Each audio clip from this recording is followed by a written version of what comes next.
Hi friends, welcome to my YouTube channel fun quest. മുതിര വിളയിച്ചതിൻ്റെ recipe ആയിട്ടാണ് ഇന്ന് ഞാൻ വന്നിട്ടുള്ളത്. നിങ്ങൾ ആദ്യമായിട്ടാണ് എൻ്റെ ചാനൽ കാണുന്നതെങ്കിൽ സബ്സ്ക്രൈബ് ചെയ്യാനും തൊട്ടടുത്ത് കാണുന്ന ബെൽ ഐക്കണിൽ ഓൾ പ്രസ് ചെയ്യാനും മറക്കരുതേ. കൂടെ ലൈക്ക് ചെയ്യാനും ഷെയർ ചെയ്യാനും കമൻറ്റ് ചെയ്യാനും. അപ്പോൾ നമുക്ക് വീഡിയോ സ്റ്റാർട്ട് ചെയ്യാം. ഇതിനു വേണ്ട ഇൻഗ്രീഡിയൻസുകൾ എന്തൊക്കെയാണെന്ന് നോക്കാം.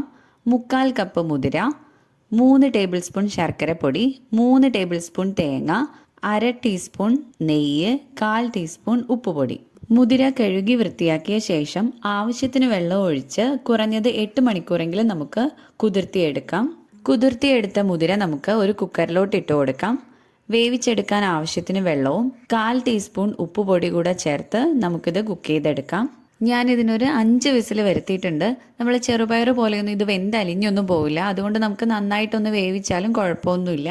കുക്കറിൻ്റെ ആവിയെല്ലാം പോയ ശേഷം ഒരു പാൻ അടുപ്പിലോട്ട് വെച്ച് കൊടുക്കാം. വേവിച്ച് വെച്ചിരിക്കുന്ന ഈ മുതിര വെള്ളത്തോടെ നമുക്ക് ആ പാനിലോട്ട് മാറ്റി കൊടുക്കാം.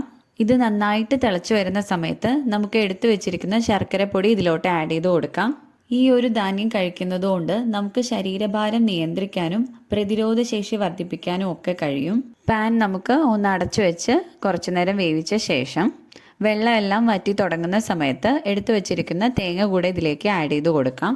എല്ലാം ഒന്ന് നന്നായിട്ട് മിക്സ് ചെയ്ത് കൊടുക്കാം. കാൽഷ്യവും അയണും ഒക്കെ ഒരുപാട് അടങ്ങിയിട്ടുള്ള ഒരു ധാന്യമായതുകൊണ്ട് തന്നെ ചെറിയ കുട്ടികൾക്കും മുതിർന്നവർക്കും എല്ലാം ഇത് നന്നായിട്ട് കഴിക്കാവുന്ന ഒന്നുകൂടെയാണ്. തേങ്ങയെല്ലാം ആഡ് ചെയ്ത ശേഷം ഇതിപ്പോൾ നല്ല ഡ്രൈ ആയി തുടങ്ങുന്നുണ്ട്.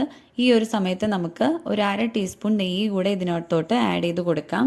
ഇനി നമുക്ക് ഫ്ലെയിം ഓഫ് ചെയ്യാം. അങ്ങനെ നമ്മുടെ മുതിര വിളയിച്ചത് റെഡി ആയിട്ടുണ്ട്. വളരെ ഹെൽത്തി ആയിട്ടുള്ള ഒരു സ്നാക്കാണിത്. രാവിലെ ബ്രേക്ക്ഫാസ്റ്റിനോ ഈവനിങ് സ്നാക്കിനോ ഒക്കെ നമുക്കിത് കഴിക്കാവുന്നതാണ്. വളരെ എളുപ്പത്തിൽ തയ്യാറാക്കി എടുക്കാൻ പറ്റിയ വളരെ ഹെൽത്തി ആയിട്ടുള്ള ഈ ഒരു സ്നാക്കിൻ്റെ റെസിപ്പി നിങ്ങളെല്ലാവരും ട്രൈ ചെയ്ത് നോക്കണം. വീഡിയോ ഇഷ്ടമായെങ്കിൽ എല്ലാവരും ലൈക്ക് ചെയ്യാനും ഷെയർ ചെയ്യാനും കമൻറ്റ് ചെയ്യാനും മറക്കരുതേ. Thanks for watching.